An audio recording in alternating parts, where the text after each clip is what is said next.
Blog Talk Radio. Good morning. Good morning. It's Friday. It's about 5:30 here, Calgary, Alberta time, and this is Lori Smith on Blog Talk Radio. And I hope you're having a good morning so far. It's really early over here, and I'm just waking up. And I missed my show yesterday because I slept in. So sorry about that. I actually set 2 alarms, actually 3 alarms today, but I got up on the first one, so that was good. And I have some great information here I'd like to share with you. This is why I get up so early because.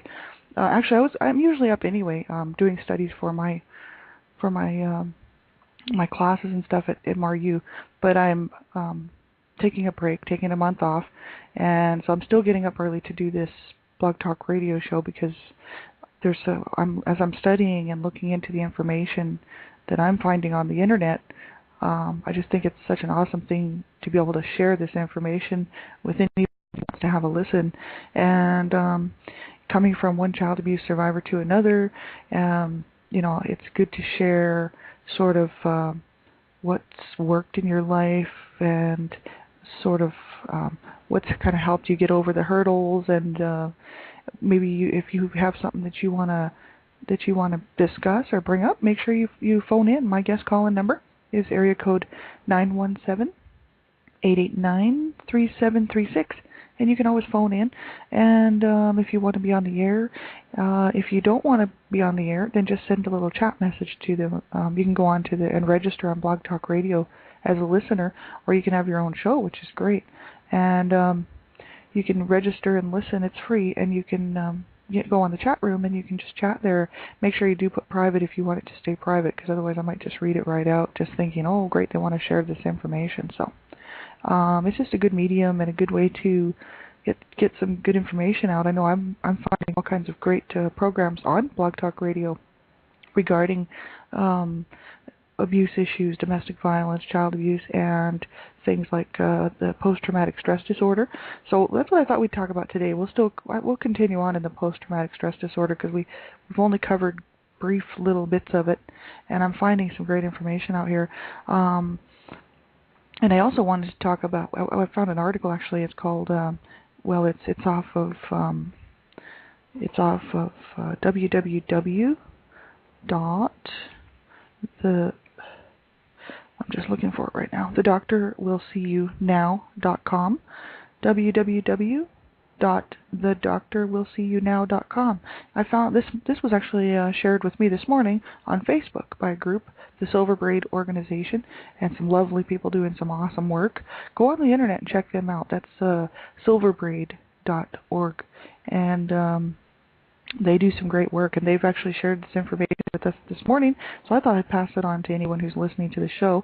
And also the P. Luna Foundation. That's the Petra Luna Foundation. And Petra Luna, she's awesome. She's doing some great work, war on abuse, and I'm telling you, you want to go on to her website. So we'll get into that in a little bit. She's got some great stuff there. So I thought we might talk about post-traumatic stress disorder. The DreamCatchersForAbusedChildren.com, they have a great handbook called the Child Abuse Handbook, and it's compiled by Donna Cashier and Sandra Potter, and they have some good information as well. And they have it says it's post-traumatic stress disorder. They've written here, post-traumatic stress disorder, PTSD, is a type of anxiety disorder that's triggered by a traumatic event. You can develop post-traumatic stress disorder when you experience or witness an event that causes intense fear, helplessness, or horror. Signs and symptoms of post-traumatic stress disorder typically begin within 3 months of a traumatic event, such as war, combat, military, terror attacks, natural disasters, serious car accidents, rape, child abuse, or physical, sexual, or mental abuse. So this is the things that can cause post-traumatic stress disorder, just anything that causes intense fear, an intense event in your life that just, it brings about this post-traumatic stress disorder, which is just kind of like what it sounds like, post, which is after, traumatic, that's something that's, you've gone through this trauma, and stress, which brings stress on your body and on your mind, right? And so this is, and then it's a disorder because obviously it affects the way that we live our lives, if you've experienced it. I've never actually been diagnosed with post-traumatic stress disorder, but I'm interested in looking at it because I noticed that some of the things that happened to me in my lifetime, and the reactions that how I reacted to it, kind of are the same as what they've listed here for symptoms and reactions. So we'll go through some of that, and so that you can see, and there's places you can get help for this sort of thing, and this is the issue, right? Like if I was still really having serious issues with post-traumatic stress disorder, which I used to actually have more problems than I do now. I'm a long way from where I was, and that's why I'm able to get on and come out publicly with my story and move on with my life. And even though I'm still dealing with some things, I think everybody's dealing with something, right? It's a matter of walking it out and realizing that there's hope and there's help, and that's what I hope this show will do for you. And I really hope that you're getting something out of this, and because I know I am. And I'd certainly like to hear from you. And if you have any suggestions, please let me know, or any kind of comments or just topic information. Please send it my way. And so symptoms may include flashbacks, trouble sleeping or nightmares, feeling alone, angry outbursts, feeling worried, guilty, or sad. See, I had all of that. Upsetting dreams about the traumatic event. I've had all that. Avoiding thinking or talking about the event. Yes, there was a couple of events that I actually did push way back into my mind, way, way back. Feeling emotionally numb. I've been there. Avoiding activities you once enjoyed. No, not so much. That one didn't, I just kept on going with that kind of stuff. Hopelessness about the future, that I did have. Memory problems, no. Only one part of my childhood I actually kind of kept way deep inside of me, and I'm still having trouble remembering that. Which that's why I'm kind of looking into this, right? If I can find a group that I'm comfortable sharing, silverbraid.org is probably the one I'm going to go with. And because they deal with child sexual abuse and child sexual exploitation, Silverbraid, just like it's spelled, sounds SILVERBRAID, silverbraid.org. You want to go check them out. They have some great resources, and they have some awesome groups. There's a faith-based group on Ning, started by Donna, and I love that that Ning group. She's on Facebook as well, and she's my good friend, and that's probably where I'm going to look for my healing, because there's people on there that know and understand what it's like and have survived child sexual abuse, and I've really never talked about it. So I'm going to do some work there. I'm just telling you, you can get help. You can get hope. It's not something, you don't have to carry the shame and the guilt, and you don't have to walk around with that all on your own anymore.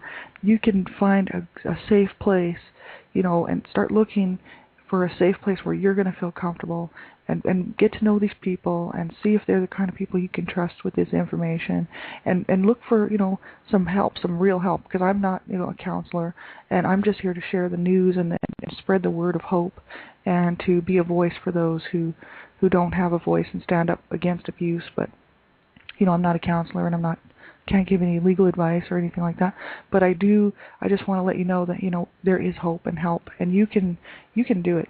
And I'm living proof, and if I can do it and come through it, I'm just going to pull everybody along with me that I can to help them to realize that really by reaching out, there's got to be a way. I know it, because that's just my faith and that's my hope, and I just want to pass that on to you. So here's some more symptoms: difficulty maintaining close relationships. I sort of had a bit of trouble with that, especially with men. Irritability or anger, that one was for sure a problem. Overwhelming guilt or shame, that one is, was a bit of a problem. Self-destructive behavior was probably my worst behavior issue. Self-destruction, I was just not, when I was a teenager, just didn't care and did drugs and was on not necessarily sleeping on the streets, but I was out and about and not taking care of myself, and anything could have happened. I used to be out running around with people that you just never knew what was going to happen, and it was very violent. And so I grew up in a violent home, and then I carried it on myself in a violent living in violence in my youth with other people. And I never joined a gang or anything like that, but I used to hang around with people who were pretty dangerous, and so the violence just kind of carried over to me that way. And by the time I was 21, I had felt kind of dead all my life. And that's in my blog. You can read my blog if you'd like.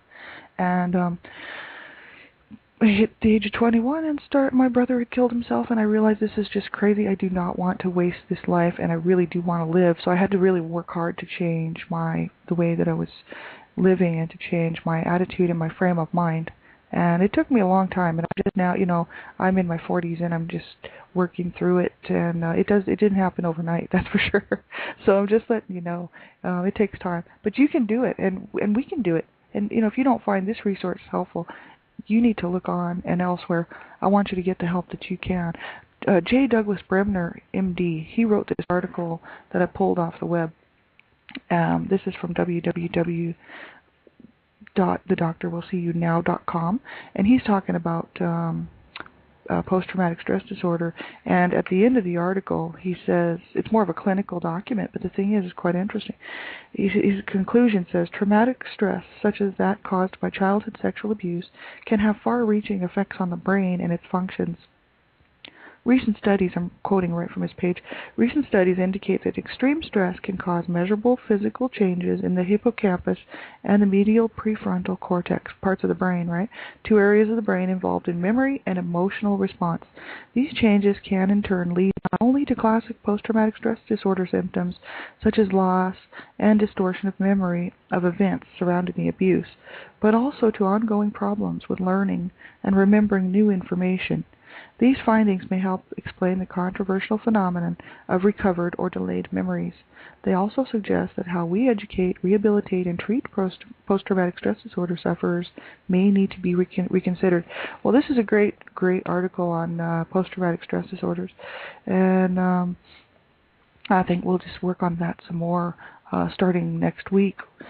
Sunday, I have a guest on Sunday, and it's a lady who's coming from the Real Grace Network, and her name is Karen, and she is going to talk to us about the work that they do at the Real Grace Network. And so I'm looking forward to that. That's on Sunday. It's called the website. Check it out, www.realgracenetwork.org. And she's going to be a guest on the show on Sunday. And you can call in and if you'd like and ask some questions, or just put some questions in the chat room, and that'd be great. I'll check my chat room right now just to see if anybody's in there. And no, nobody's there this morning, so that's all right. And I show my switchboard with no callers, but I've actually had a couple instances where people phoned, so I'm just not sure what's going on with that. But I'll just kind of keep an eye on that as well.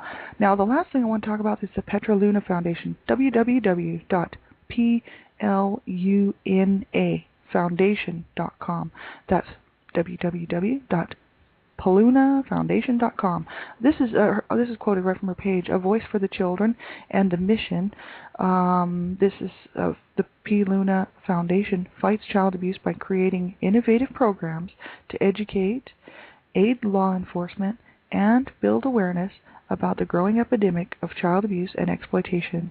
The PLF hosts the world's largest internet network fighting abuse and exploitation. Can you imagine that? This is the P. Luna Foundation. They host the world's largest internet network fighting abuse and exploitation. That is awesome. And this is you can also find out more information about Petra Luna, and she's a great lady. She's doing some awesome work, and I would suggest that you look her up. I actually just found out about her stuff, and I'm just so excited about it. www.petraluna.com, and then you can look up Petra Luna at blogspot.com. petraluna.blogspot.com for her own personal blog. And Petra War on Abuse, you can check her stuff out. She's got some great information there. Also, upcoming guest on my show, Michelle from Heal My PTSD, and they have a blog talk radio show too, Heal My PTSD. You want to check them out, www.healmyptsd.com, and we'll go more into that next week. So have a great day. I'll see you on Sunday, and I hope you have a great weekend. Take care, everybody, and remember, reach out, get the help that you need. Call 911 if you're thinking of hurting yourself or someone else, and make sure that you get the help that you need. because you do matter and you do count and you are worth it. And I'm telling you right now, get the help you need and then phone me with some positive news. Have a great day.